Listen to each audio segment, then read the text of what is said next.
Bismillahirrahmanirrahim. Assalamualaikum warahmatullahi wabarakatuh. Apa kabar sahabat YouTube semuanya? Di hari puasa yang ke-18 kalau tidak salah. Mudah-mudahan teman-teman masih tetap fit, masih tetap semangat menjalankan ibadah puasa sampai menjelang Idul Fitri nanti. Amin ya robbal alamin. Jumpa lagi kita di channel ASP TV bersama saya Advokat Bung One dalam segmen edukasi hukum.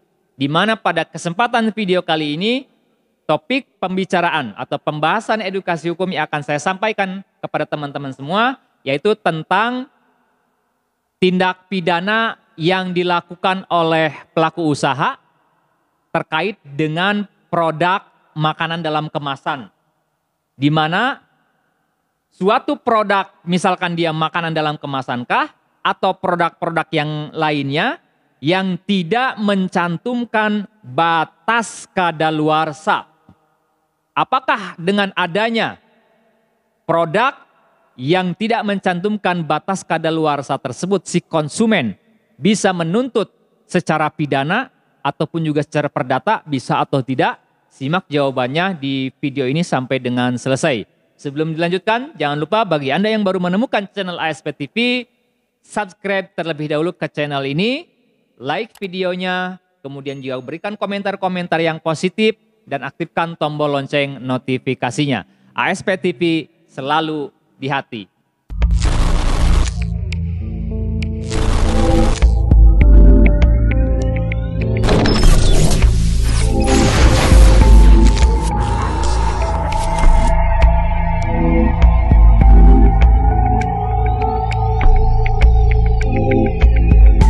Baik, sahabat-sahabat YouTube dimanapun Anda berada, pembahasan kita pada sore kali ini terkait dengan Undang-Undang Perlindungan Konsumen sebetulnya. Di mana di dalam dunia perekonomian, dunia usaha, tidak sedikit atau juga ada beberapa kasus yang ditemukan adanya produk makanan dalam kemasan yang tidak mencantumkan batas kadaluarsa, expire. Bahasa kerennya expire, kalau saya tidak salah menyebutkan ya. Di situ tidak dicantumkan.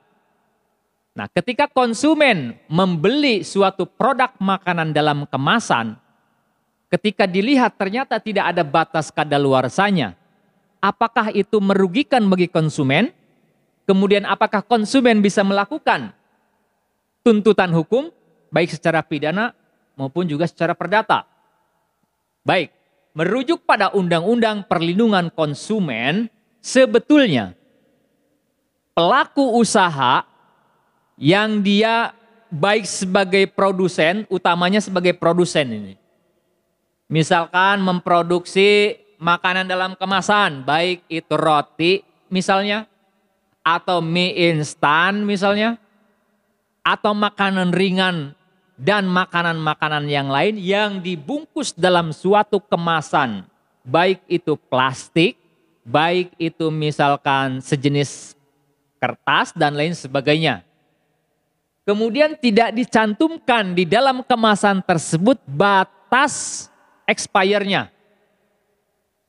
Biasanya kita kalau beli produk, utamanya makanan ya, kita dapat menemukan di situ di dalam bungkusnya, dalam kemasannya. Apa yang kita baca di situ? Sebaiknya digunakan sebelum tanggal sekian, sekian, sekian. Atau batas expire tanggal sekian, bulan sekian, tahun sekian, sekian. Nah, itu biasanya ada. Itu yang benar seperti itu. Bahkan sebetulnya aturannya tidak hanya expire, batas expire yang dicantumkan, melainkan juga komposisi harus dicantumkan, labelisasi halal harus dicantumkan, alamat produksi harus dicantumkan. Ya, begitupun tentang batas expire. Kenapa ini perlu dan penting dicantumkan? Karena makanan yang sudah kadaluarsa, apalagi dia mengandung zat kimia, dia akan dapat membahayakan kesehatan bagi konsumen, membahayakan kesehatan bagi yang mengkonsumsinya. Maka daripada itu, ketika konsumen mendapatkan produk makanan dalam kemasan yang tidak ada batas expire-nya, dia bisa mengadukan pihak produsen ataupun juga pengurus perusahaan ataupun juga nama perusahaan, ya, ataupun juga bisa melakukan pelaporan. Kemudian juga bisa juga memproses untuk diselesaikan di dalam atau di lembaga penyelesaian sengketa konsumen. Nah, terkait dengan tidak mencantumkan batas expire, batas kadaluarsa dalam kemasan produk makanan dalam kemasan tersebut, itu ternyata merupakan suatu tindak pidana, merupakan suatu perbuatan pidana sebagaimana diatur di dalam Undang-Undang tentang Perlindungan Konsumen. Di dalam pasal 8 ayat 1 di situ disebutkan bahwa pelaku usaha yang tidak mencantumkan batas kadaluarsa ataupun batas expire dalam kemasan suatu produk, maka dia dapat dikenakan sanksi pidana dengan pidana penjara maksimal 5 tahun dan bisa dikenakan juga denda maksimal 2 miliar. Jadi itu merupakan tindak pidana, teman-teman. Sepele tapi ternyata itu tindak pidana. Oleh karena itu konsumen bisa ya melaporkan secara pidana ataupun misalkan apabila mengalami kerugian, misalkan keracunan atau efek yang lainnya akibat memakan makanan yang tidak ada batas kadaluarsa tersebut, ada kerugian, bisa melakukan gugatan secara perdata ya, atau menempuh upaya penyelesaian sengketa di Badan Penyelesaian Sengketa Konsumen ya. Itu yang dapat saya sampaikan pada sore Ramadan hari ke-18 ini, mudah-mudahan bisa berguna dan bermanfaat buat kita semua.